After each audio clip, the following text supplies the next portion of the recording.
जय हिंद है। मेरा नाम अमन चुग है एंड मैं रिक्वेस्ट करूंगा, हाथ जोड़ के विनती है कि एक बार आप डिटेल्ड प्रोफाइल ज़रूर देख लें www.amanchughventures.com यानी कि amanchugventures.com पे। इससे आपको थोड़ा ट्रस्ट फैक्टर बढ़ेगा, क्योंकि जो मार्केट्स के पर्सपेक्टिव से कई लोगों की क्वेरीज़ रहती हैं। तो हालांकि कई लोग आप में से जो जानते हैं वो तो खैर समझते हैं जो मैं कहता रहता हूँ, बट जो आप में से कई लोग नहीं जानते हैं तो शायद आपको थोड़ा एक कॉन्फिडेंस उससे आएगा प्रोफाइल देखकर। Time and again October mid से, यानी कि अक्टूबर 2021 के मिड से मैं बार बार लगातार वार्न कर रहा हूँ कि मार्केट्स टिल अप्रैल एंड 2022 तक वेरी वॉलेटाइल रहेंगी। एंड बहुत ज़्यादा वॉलेटाइल का मतलब वही है कि कायदे से मैं लगातार कह रहा हूँ कि अपने स्टॉक्स, अपने पोर्टफोलियोज़, अपने म्यूचुअल फंड, अपने बॉन्ड्स को रिव्यू करो, क्योंकि अगर आप रिव्यू नहीं करेंगे और यही सोचते रहेंगे कि फ्रंटलाइन मीडिया में तो आ रहा है कि ऑल टाइम हाई लगाएगा सेंसेक्स, ऑल टाइम हाई लगाएगा निफ्टी, तो ये सब ज्ञान है। पहली वीडियो इनफैक्ट हमारा एक पोर्टफोलियो एजुकेशन सर्विसेज का इनिशिएटिव है एंड उसी का एक एक्सट्रैक्ट वीडियो हमने नवंबर 2 को पब्लिकली यूट्यूब पे भी डाला ताकि आम जनता को भी उससे फ़ायदा हो जाए। एंड देन उसके बाद हमारे जो नेटवर्क ग्रुप्स हैं, यानी कि इंडस्ट्री के जो हमारे नेटवर्क ग्रुप्स हैं, उसमें मैं मल्टीपल टाइम्स मैसेजेस पे बार बार लिख रहा हूँ, स्पेशली दिसंबर में, फिर जनवरी में, जनवरी तो मिड के बाद तो मैंने बार बार लिखा है, फिर फरवरी मिड के बाद फिर बार बार लिखा है। और साथ में इनफैक्ट एक रीसेंट एक एक्सट्रैक्ट वीडियो हमारे पोर्टफोलियो एजुकेशन सर्विसेज के तहत, उसका एक एक्सट्रैक्शन था जो कि मार्केट का क्या लगता है, वो हमने यूट्यूब पे फिर दोबारा डाली 14 फेब को। यानी कि बार बार लगातार बताने का पर्पज़ यही है कि संभल जाओ, सुधर जाओ, एंड अगर नहीं संभलोगे, नहीं सुधरोगे तो मार्केट्स बहुत तेज़ी से आपको बहुत ज़्यादा नुकसान पहुंचाएगी। आगे का क्या लगता है, इनफैक्ट कई लोगों के सवाल हैं, यानी कि कई लोगों के सवाल ग्रुप्स में आ रहे हैं कि फंडामेंटली जो स्ट्रॉन्ग शेयर्स हैं उनको ख़रीद लें। कई लोगों के मैसेज आ रहे हैं कि एवरेज कब करें। कई लोगों के मैसेज आ रहे हैं कि हम क्या शॉर्ट करना शुरू कर दें निफ्टी को या जो स्टॉक्स हैं। तो पहले उससे पहले बताने से पहले मैं कुछ पॉइंट्स अपने मन की बात बार बार जो रखता रहता हूँ, एक बार दोबारा मैं रखना चाहूँगा, क्योंकि अगर मैं बार बार नहीं कहूँगा तो शायद आपके जहन में नहीं घुसेगी, इसलिए मैं बार बार कहता ही रहूँगा, मैं मजबूर हूँ। सबसे पहला पॉइंट, क्या आप अभी तक जितनी भी बाइंग कर रहे थे या एवरेजिंग कर रहे थे, फ्रंट लाइन मीडिया को देख के कर रहे थे, यानी कि जितने भी चैनल्स आते हैं उसको देख के कर रहे थे?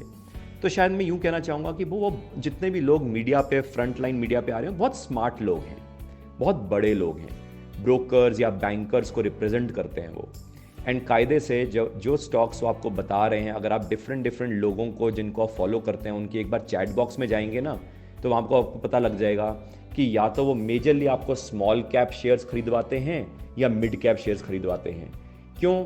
क्योंकि मैं बार बार बोल रहा हूँ, स्मॉल कैप और मिड कैप शेयर्स में उनको बहुत इंसेंटिव, बहुत ज़्यादा अनड्यू एडवांटेजेस मिलती हैं, जिसके बारे में मैं ना कहूँ तो समझ जाइए आपको इशारा। जो वो ब्लू चिप शेयर्स या जो लार्ज कैप शेयर्स के बारे में बताते हैं, तो हमेशा क्या कहते हैं, फंडामेंटली वेरी स्ट्रॉन्ग शेयर्स है। मैं फंडामेंटल के ऊपर थोड़ा आराम से सेपरेटली बात दोबारा करूंगा, मगर कहने का मेरा मतलब यह है कि अगर आप मीडिया को देख के लगा रहे हैं तो आप पक्का फंसेंगे ही फंसेंगे। और हर बार लगातार आप हिस्ट्री में भी देख लीजिए, 2007 का टाइम, 2009 का टाइम, 2011-12 का टाइम, 2014-15 का टाइम, 15-16 का टाइम, 18-19 का टाइम, हर बार मीडिया में देख के जो लोग लगाते हैं वो पक्का फंस जाते हैं। और हर बार क्या होता है, जब मार्केट में क्रैश आता है ना, मार्केट जब टूटती है तो पता है क्या कहते हैं, हर बार वो यही कहते हैं, यही बॉटम है, अगर अभी नहीं खरीदा तो आप अपने मौका खो देंगे। तो यानी कि हर क्रैश में वो बॉटम बोल देते हैं। और अभी भी रिसेंटली अगर आप देखें, पुराने रिसेंटली 3-4 महीने के कोई भी चैनल उठा के देख लें या कोई भी पर्सन जो फ्रंटलाइन मीडिया में जिसको आप फॉलो करते हैं, लगातार नवंबर में क्रैश आया तो कह रहे थे ये बॉटम है, दिसंबर में क्रैश आया तो कह रहे थे बॉटम है, जनवरी में क्रैश आया तो उन्होंने कहा बॉटम है, फरवरी में क्रैश आया तो उन्होंने कहा बॉटम है। 18,600 निफ्टी से आज 15,800 चली गई है और उनको हर लेवल जो नीचे आता है उनको वही बॉटम है, और वो हर लेवल पे हमसे खरीदवाते हैं और हर लेवल पे हमसे एवरेज करवाते हैं, ये कह के कि फंडामेंटली स्ट्रॉन्ग शेयर्स हैं। फंडामेंटली स्ट्रॉन्ग शेयर्स के ऊपर मैं थोड़ी देर बाद और ज्ञान देता हूँ, मगर मैं चाहता हूँ कि एक बार आप नोटिंग पैड लिखें।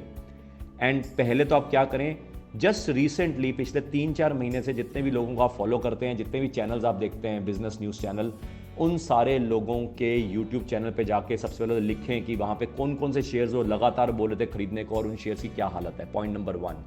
पॉइंट नंबर 2, जब जब वो कह रहे थे कि ये बॉटम लग गया है, उसके बाद नया बॉटम बना या नहीं बना, यानी कि ये पॉइंट नंबर 2 भी देखिए। पॉइंट नंबर 3, जिन जिन शेयर्स को फंडामेंटली स्ट्रॉन्ग शेयर्स कह रहे थे, एवरेज करने को कह रहे थे, आज उन शेयर्स की हालत क्या है जरा देखिए।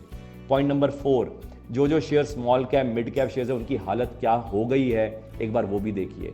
पॉइंट नंबर 5, ये जितने भी लोग हैं जिनको आप फॉलो कर रहे हैं, कायदे से उनके चैट बॉक्स में जाके देखेंगे ना, जो उनका चैनल है या जो उनका पर्सनल चैनल है, तो आपको सारी चीज़ें समझ आ जाएंगी कि कमेंट्स पे लोग उनको क्या क्या कमेंट देते हैं। ये 5 चीज़ें नोटिंग पैड में हिस्टोरिकली कीजिए, और आने वाले समय में भी ये सारे मीडिया जिनको आप देखते हैं, जिन लोगों को आप फॉलो करते हैं, उनके लिए भी एक नोटिंग पैड बनाइए कि वो जब जब जो जो कहते हैं उसके बाद उल्टा ही होता है। एक बार करके देखिए, आपको मज़ा आएगा।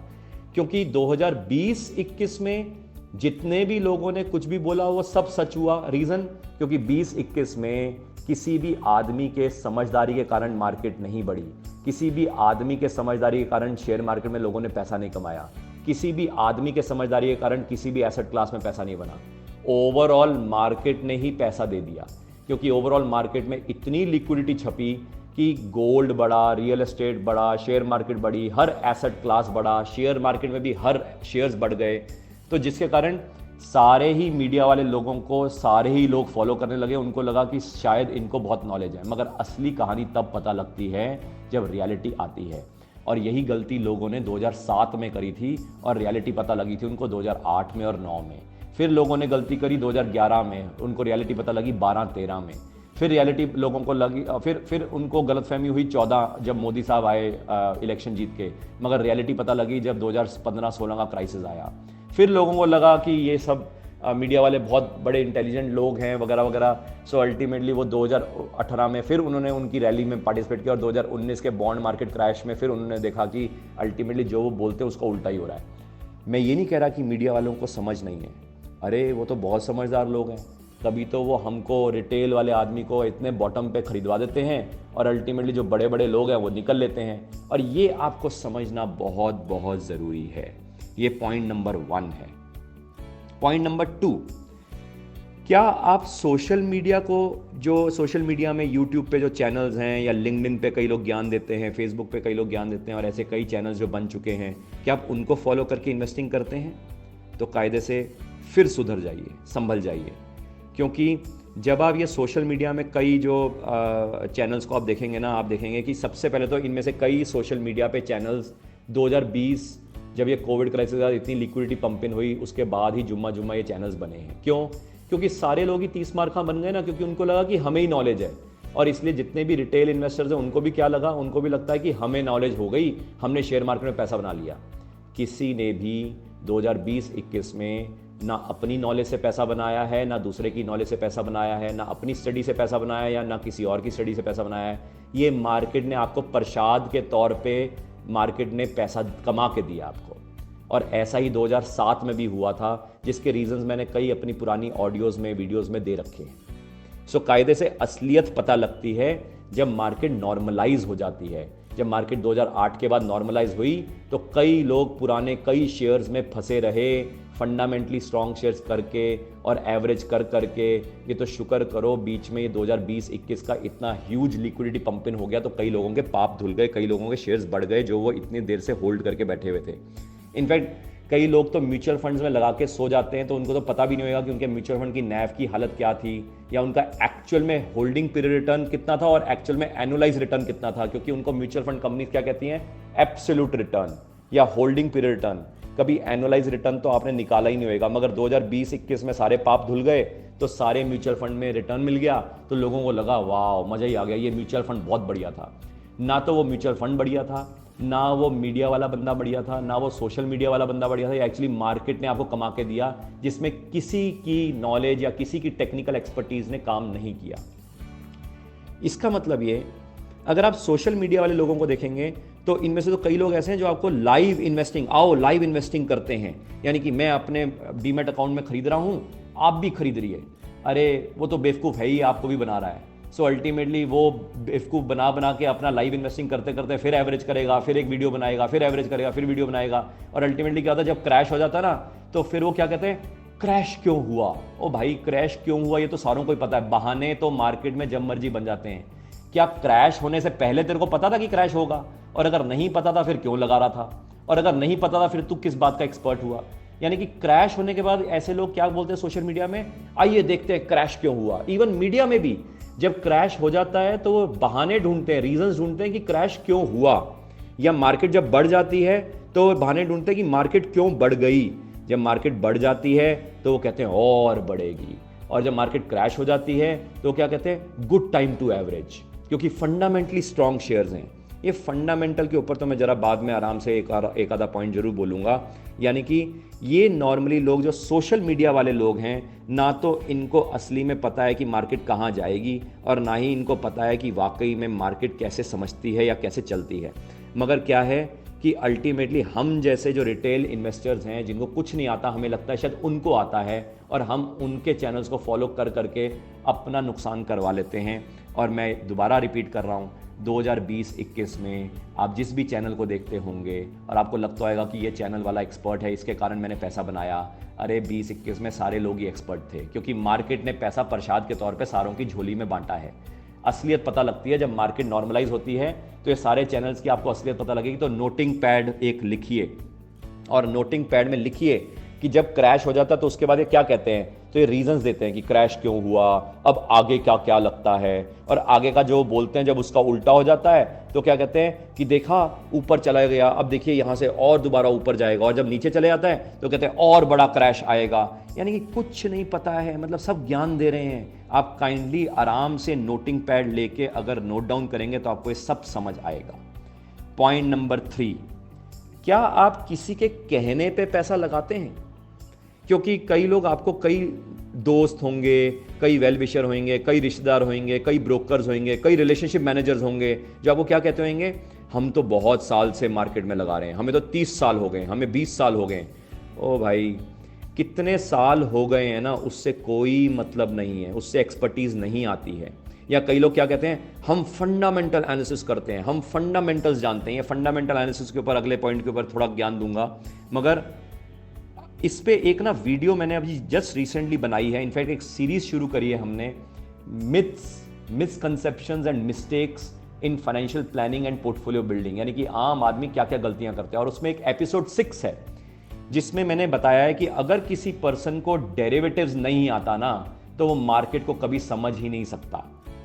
एंड जितने भी लोग आपको आते हैं ना, 20-30 साल हो गए और हम डेरिवेटिव्स के एक्सपर्ट है, तो डेरिवेटिव्स का मतलब जिसको करेंसी और इंटरेस्ट रेट डेरिवेटिव्स नहीं आता ना, और स्पेशली जिसने ट्रेजरी ऑफ अ बैंक में काम नहीं किया ना, यानी कि ओवर द काउंटर डेरिवेटिव्स में अगर काम नहीं किया ना, और उसका रीजन क्या है, वो रीजन मैंने पूरी उस वीडियो में बताया है कि क्योंकि वो रीजन किसी को पता ही नहीं होता, जहां से मार्केट शुरू होती है वो किसी को पता ही नहीं है, और हर आदमी बस 30 मार्क का बना हुआ है। तो अगर आप किसी और के कहने पे पैसा लगाते हैं, किसी और से एडवाइस लेते हैं, किसी और से टिप लेते हैं, और आपको लगता है कि उसको कई साल हो गए मार्केट में, आपको लगता है कि उसको फंडामेंटल्स आता है, तो मैं रिपीट करूंगा, एपिसोड नंबर 6 एक बार देख लेना please. Episode number 6, myths, misconceptions and mistakes of financial planning and portfolio building के ऊपर।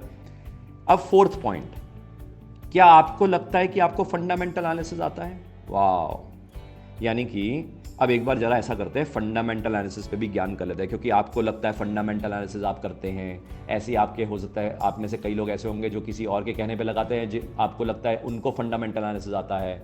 या कई जो सोशल मीडिया वाले और ये जो मीडिया चैनल वाले जो कहते हैं फंडामेंटली वेरी स्ट्रॉन्ग शेयर है वगैरह वगैरह करके, घूम फिर के अगर आप देखें जितने भी फंडामेंटली स्ट्रॉन्ग शेयर्स हैं ना, घूम फिर के वही स्टॉक्स होते हैं जो blue chip top Nifty companies के जो दिग्गज 20-30 शेयर, वही TCS आएगा, वही HDFC बैंक आएगा, वही HDFC आएगा, वही एशियन पेंट्स आएगा, वही इन्फोसिस आएगा, वही रिलायंस आएगा। यानी कि घूमते फिरते वही कॉमन शेयर्स होंगे जो हर आदमी कहेगा कि फंडामेंटली स्ट्रॉन्ग शेयर, जिसमें क्या क्या लोग ज्ञान देंगे, हमने इसकी मैनेजमेंट देखी है, प्रोमोटर की होल्डिंग देखी है, FII की होल्डिंग देखी है, DII की होल्डिंग देखी है, हमने इसका पैड ग्रोथ देखा है, हमने इसका कैश फ्लो का ग्रोथ देखा है, हमने इसका रेवेन्यू ग्रोथ देखा है। अरे भैया, ये सब बहुत बढ़िया ज्ञान है, मगर पॉइंट ये है, क्या इनमें से किसी को ये आता है कि भाई ये फंडामेंटली स्ट्रॉन्ग शेयर्स खरीदने कब हैं? क्या इनको ये पता है कि जो खरीदने हैं कौन से वाले खरीदने हैं? क्योंकि इनको ये समझाना जरूरी है कि हर फंडामेंटली स्ट्रॉन्ग शेयर ना हर लेवल पे नहीं खरीदा जाता। आज आप देख सकते हैं पिछले 3 महीने में जो ये मीडिया, सोशल मीडिया या जो हमारे फ्रेंड्स, ब्रोकर्स, RMs जो भी फंडामेंटली स्ट्रॉन्ग शेयर्स बोल रहे थे कि खरीद लो सर, कोई दिक्कत नहीं है, HDFC bank, HDFC limited, Asian paints, TCS, Infosys, Reliance industries, ये जितने भी फंडामेंटली स्ट्रॉन्ग शेयर्स बता रहे थे ना, वो सारे 20-30% टूट चुके हैं। यानी कि फंडामेंटली स्ट्रॉन्ग शेयर्स भी खरीदने का समय होता है। दूसरा एक और पॉइंट है, सारे फंडामेंटली स्ट्रॉन्ग शेयर्स इकट्ठे नहीं चलते हैं, और मैं बार बार बोलता हूं कि हमें चर्न करते रहना चाहिए। तो कौन से खरीदने हैं ये भी एक कला है, जो कि नॉर्मली ये फंडामेंटली स्ट्रॉन्ग शेयर जो बोलते हैं ना, उनको ये कला भी नहीं आती है। तो इसलिए ये भी बहुत इंपॉर्टेंट है ये जानना कि किसका ट्रेंड है। और इनफैक्ट कई ऐसे शेयर्स हैं जो फंडामेंटली स्ट्रॉन्ग शेयर्स थे, जो लोगों ने 2008 में खरीदे थे और फिर फंस गए थे, और उसके बाद वो बहानेबाज क्या बन गए, लॉन्ग टर्म खरीद के बैठ गए। 2011 में भी यही हुआ, 2013 में भी हुआ। इनफैक्ट आप देखो ना गूगल पे जाके, कई शेयर्स, मारुति से लेके, इन्फोसिस से लेके, TCS से लेके, कोटक से लेके, टेक महिंद्रा से लेके, सारे फंडामेंटली स्ट्रॉन्ग शेयर्स कभी ना कभी 1, 2, 3 साल के लिए थम जाते हैं, रुक जाते हैं, गिरने लग जाते हैं, और तब कोई और शेयर बढ़ रहे होते हैं। इसका मतलब ये हर फंडामेंटली स्ट्रॉन्ग शेयर का ट्रेंड हमेशा नहीं होता। तो सिंस कई लोग यही गलती करते हैं कि फंडामेंटली स्ट्रॉन्ग शेयर खरीद लेते हैं और उनको फिर एक ज्ञान दिया जाता है लॉन्ग टर्म या एवरेज करते रहो, ये तो बहुत बढ़िया शेयर है वगैरह वगैरह। एंड वर्स्ट एक और पार्ट है कि जितने भी लोग फंडामेंटल एनालिसिस करते हैं ना, उनको एक्चुअल में करना क्या आता है, फाइनेंशियल एनालिसिस। यानी कि वो बैलेंस शीट एनालिसिस करते हैं, कैश फ्लो एनालिसिस करते हैं, P&L एनालिसिस करते हैं। अरे उनको कोई मार्केट्स, फाइनेंशियल मार्केट्स की समझ है क्या? उनको इकोनॉमिक पॉलिसीज की समझ है क्या? उनको फंडामेंटल डाटा की समझ है क्या? उनको पता है ISM मैन्युफैक्चरिंग डाटा कहाँ जा रहा है, नॉन ISM मैन्युफैक्चरिंग कहाँ डाटा जा रहा है, कहाँ नॉन फार्म पेरोल डाटा जा रहा है? यानी कि कई ऐसे फंडामेंटल डाटा रिलीजेज है जो उनको पता ही नहीं है। वो क्या देखते हैं, सिर्फ फाइनेंशियल एनालिसिस, और साथ में क्या करेंगे कि थोड़ा सा GDP ग्रोथ देख लिया, थोड़ा सा इन्फ्लेशन देख लिया। तो कायदे से ऐसे कहानी नहीं होती। और मैं उनको भी रिक्वेस्ट करूंगा कि एक बार डेरिवेटिव्स की वीडियो जो एपिसोड नंबर 6 है उसको जरूर देख लेना। इनफैक्ट कई लोग ऐसे भी हैं जो कहते हैं हम ना डेरिवेटिव्स बहुत करते हैं, futures and options, short and long. ओ भाई, इक्विटी डेरिवेटिव्स अगर आप करते हैं या कमोडिटी डेरिवेटिव्स करते हैं, वो तो मात्र 2% of the world derivative market है। और आप अगर ये रियलिटी से वंचित हैं तो काइंडली समझ जाइए कि अगर आपको करेंसी इंटरेस्टेड डेरिवेटिव्स नहीं आता है तो इक्विटी डेरिवेटिव्स के आप कभी 30 मार्खा नहीं हो सकते। और अगर आप कहीं किसी आदमी से गाइडेंस ले रहे हैं जिसको इक्विटी डेरिवेटिव्स आता है, जिसको F&O आता है, फ्यूचर्स एंड ऑप्शंस आता है, तो मैं दोबारा रीचेक करके बोल रहा हूं कि उसको डेरिवेटिव्स नहीं आता है। एंड इसीलिए मैं कह रहा हूं, जिसको करेंसी एंड इंटरेस्टेड डेरिवेटिव्स आता है, और वो भी जिसने ट्रेजरी ऑफ अ बैंक में जाके काम किया है, एंड जिसके मैंने आपको बताया भी है कि 400 से ज़्यादा लोग नहीं है जिनको वो करना आता है, क्योंकि ये over the counter derivative market है हिंदुस्तान में भी और वर्ल्ड में भी। और वर्ल्ड में अंदाजन 4000 लोग हैं जिनको वाकई में करेंसी और इंटरेस्टेड डेरिवेटिव्स आता है। तो रियल सेंस में उन्हीं को डेरिवेटिव्स आता है, बाकी सब ज्ञान है। और इसलिए मैं कहूँगा episode number 6 myths, mistakes and misconceptions of financial planning and portfolio building की एक सीरीज है, उसको ज़रूर देख लेना। अब कई लोग टेक्निकल चार्ट्स करते हैं। टेक्निकल चार्ट्स भी वही हैं जो कॉमन हर कोई आदमी कर रहा है, वही हेड एंड शोल्डर बना रहे हैं, वही RSI कर रहे हैं, वही बोलिंगर बैंड कर रहे हैं, वही ADX कर रहे हैं, सब वही कर रहे हैं। कभी वहाँ से उठने की कोशिश करो। यानी कि जो फंडामेंटल एनालिसिस वाला है वो नॉर्मली उसको टेक्निकल आते नहीं होते, और टेक्निकल वाला बेचारा फंडामेंटल नहीं करता होता, तो इसलिए हर कोई अपने अपने बस एक फॉल्स वर्ल्ड में बैठा हुआ है। एंड इसीलिए ये हालत अब जो हो रही है ना, ये सारों को, टेक्निकल चार्ट एनालिस्ट हो, चाहे फंडामेंटल एनालिस्ट हो, चाहे मीडिया वाला हो, चाहे सोशल मीडिया वाला हो, अल्टीमेटली रिटेल आदमी फंसता है, मरता है। और अब तो ऑफ लेट क्या हुआ ना, ये 2020-21 में इतनी लिक्विडिटी पंप हुई कि लोगों ने तो अपने व्हाट्सएप ग्रुप्स भी बना लिए, जहां पे शेयर मार्केट के ऊपर टिप देने लग गए कि कौन सा शेयर लॉन्ग करना है, कौन सा शेयर शॉर्ट करना है, कौन सा शेयर खरीदना है, कौन सा शेयर बेचना है। सोशल मीडिया में भी, यूट्यूब पे भी, जो मैंने बताया, यानी कि सारे लोग एक्सपर्ट्स बन गए। व्हाट्सएप ग्रुप कह लो, यूट्यूब कह लो, ये सारे लोग आपको डुबाएंगे। ऐसे ग्रुप्स में जाके फ्री के टिप्स लेंगे तो पक्का पक्का डूबेंगे।